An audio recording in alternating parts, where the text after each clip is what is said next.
Давайте сегодня разберемся, что же такое портфолио копирайтера, как сделать его актуальным в грядущем 2023 году, так, чтобы вас приглашали на собеседование компании, брали вас на работу и количество ваших заказчиков только росло. Давайте разбираться. На самом деле похожее видео у меня уже есть, я его снимала не так давно, но даже за это время ситуация успела чуть-чуть поменяться, и компании ждут уже немножко другого подхода. Поэтому я решила снять новое видео. Итак, давайте начнем. Что самое главное нужно запомнить?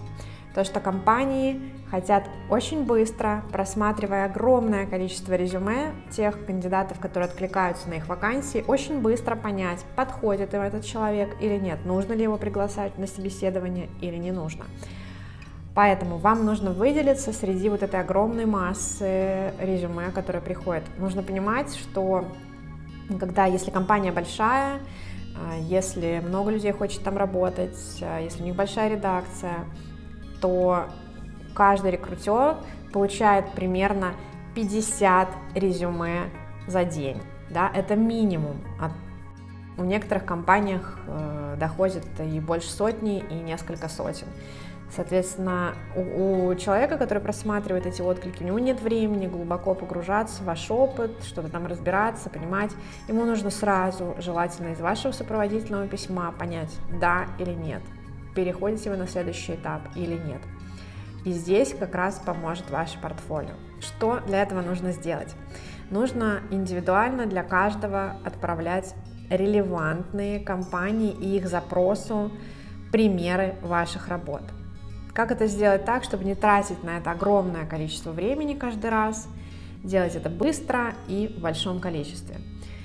Первое, что вам нужно сделать, это составить для себя такую, так скажем, шпаргалку или такой документ, который содержит весь ваш опыт. Если у вас примеров работ не так много, вы можете просто в Word это делать. Если у вас уже большой опыт, у вас больше 50, например, текстов, которые вы делали, или разных услуг, то вы можете это делать в Excel. Там гораздо удобнее настроить фильтрацию, чтобы быстро искать нужные материалы для конкретной компании.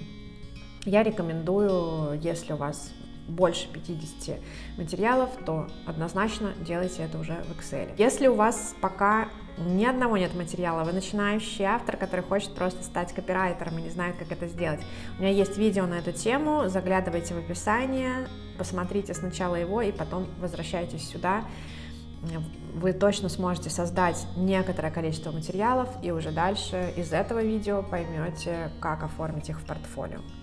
Итак, у вас уже есть определенное количество материалов, вы их ведете в Excel. Например, первый столбец у вас название компании, для которой вы делали проект, второе – это название самого проекта, третий столбец – тип материала, это пресс-релиз, статья, комментарий, текст на сайт, телеграм-канал, что-то еще, в общем, формат текста. Дальше отрасль компании, потому что очень часто компании хотят видеть релевантный их отрасли, их тематики, контент, который вы делали раньше.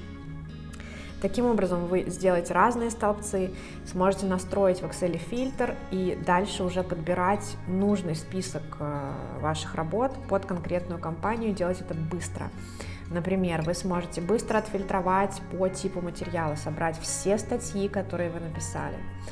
Вы можете быстро отфильтровать статьи в конкретной отрасли. Или, например, вам нужен ваш опыт ведения телеграм-каналов. Вы быстро сортируете по типу телеграм-каналы в конкретной отрасли или вообще даже для конкретной компании, бизнес которой схож с бизнесом компании, на вакансию которой вы хотите откликнуться. Каждый раз, когда вы хотите откликнуться на определенную вакансию или предложить свои услуги кому-то, вы делаете такой фильтр, то есть думаете, что релевантно для этой компании. Конечно же, нужно обязательно смотреть, что компания пишет в вакансии, потому что там обычно есть все ответы. Они пишут: мы ищем копирайтера, который будет писать нам статьи для СМИ. Значит, вам нужно в вашем резюме сделать фильтрацию по статьям для СМИ, и это и есть тот релевантный опыт, который они хотят увидеть в идеале в похожих отраслях. Если компания в вакансии написала, что мы ищем копирайтера, который будет нам вести соцсети, который будет вести нам телеграм-канал, значит, вы, соответственно, ищете в вашем портфолио именно этот опыт. Не надо отправлять всю простыню, нужно найти конкретные примеры того, что они хотят видеть. Что нужно делать дальше? Не нужно отправлять этот файлик, вот эту вот сортировку. Вам нужно написать вдумчивое, краткое сопроводительное письмо, где вы напишите, почему вам интересна эта компания, почему вы откликаетесь на эту вакансию, и дальше написать, что, дорогой друг, я умею как раз писать статьи, вот где публиковались мои материалы, вот на какие темы я писал, вот примеры моих работ. Буквально 2-5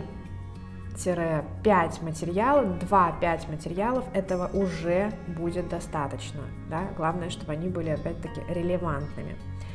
Если компания ищет копирайтера, который будет вести сайт, да, поменяет все тексты на сайт, сделает этот проект, значит, вы пишете, что я умею писать тексты для сайта, я понимаю, что должно быть на сайте, я делал тексты для таких-то, таких-то сайтов, вот ссылки на примеры. Тоже 3-5 ссылок, и этого вполне достаточно. Помните о том, что вы должны сэкономить время рекрутера, который будет отсматривать отклики. Соответственно, он должен быстро из сопроводительного письма понять, что вы понимаете, на какой запрос им нужен специалист, понимаете специфику этой работы, делали ее раньше, и у вас есть классные результаты. Кстати, чтобы показать классные результаты, было бы здорово, если бы вы к каждому примеру добавили каких-то показателей, которые изменились благодаря вашей работе. Например, если вы писали тексты для сайта, да, то как изменились показатели? Может быть, посещаемость сайта стала больше, может быть, откликов стало гораздо больше. Какие, в принципе, были цели? Количество откликов, количество заявок, либо посещаемость, либо время на сайте. Выберите один даже критерий и напишите, каких результатов вам удалось здесь добиться. Если, допустим, вы пишете про ваш опыт ведения телеграм-каналов, значит, вы тоже должны конкретные результаты здесь коротко обозначить. Например, прирост подписчиков после того, как вы начали вести этот канал, либо прирост процента вовлеченности и так далее. Попытайтесь найти конкретные бизнес-метрики, которые для компании важны, и которые изменились именно благодаря тому, что вы написали классный контент, который помог решить задачи компании. Но для каждой вакансии, для каждого отклика вы пишете уникальное, индивидуальное сопроводительное письмо.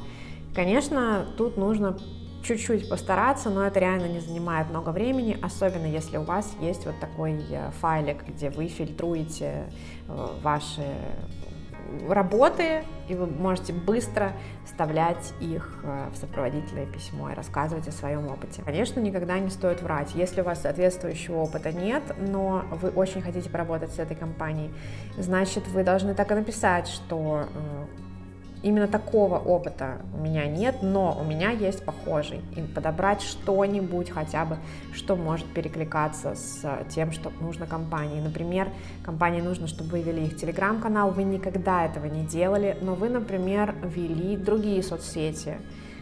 Вполне можно приложить это в качестве референсов. Итак, давайте резюмируем, что важно. Первое, что важно, подготовить файл, с которым вам будет удобно работать самому. Искать релевантные примеры ваших работ. Второе. Готовить сопроводительное письмо под каждый отклик и буквально 3-5 конкретных примеров. Третье. К каждому примеру вспомнить хотя бы один бизнес-показатель, который изменился в положительную сторону благодаря вашим текстам. Все. На самом деле вот эти 3 шага простых совершенно точно позволят вам выделиться в толпе кандидатов, которые хотят откликнуться на такую же вакансию. Я получаю достаточно большое количество резюме райтеров, копирайтеров, пиарщиков, и практически никто не пишет сопроводительные письма, и очень мало кто вообще прикладывает примеры своих работ. Чаще всего это просто люди кидаются своими резюме, пишут в лучшем случае несколько слов, что «Здравствуйте, меня заинтересовала ваша вакансия, вот мое резюме». Вот это стандартный отклик. И, конечно, когда я получаю вдумчивое письмо, где человек внимательно изучил вакансию, посмотрел, что компании интересно, приложил похожий опыт, показал конкретные результаты, то он, конечно же, будет приглашен на следующий этап. Думайте немножко за компанию, за того человека, который будет смотреть ваше резюме. Экономьте его время, показывайте сразу сходу ваш результат, и тогда совершенно точно все получится. Старые форматы с презентациями длинными о себе, своей истории от 7-го колена и до сегодняшнего дня, или длинные вордовские файлы с огромным списком материалов, которые вы когда-либо писали, начиная от школьных сочинений, заканчивая, не знаю, какими-то там письмами бабушки. Конечно, это все уже вообще не актуально. Сейчас скорости настолько быстрые, что нужно делать все очень компактно, кратко и вытаскивать ту суть, которая интересна. Поэтому забудьте про длинные презентации, забудьте про огромные файлы в приложении со списком всех-всех-всех текстов. Все делайте сразу в сопроводительном письме. Если вам очень хочется показать весь ваш огромный опыт, если, допустим, у вас много лет опыта, хочется показать все-все-все с разных сторон, то все равно пишите сопроводительное письмо с несколькими актуальными ссылками. И в конце еще одну ссылку даете, если вы хотите посмотреть полное мое портфолио, узнать больше о том, что я умею делать в других областях, то вот ссылка.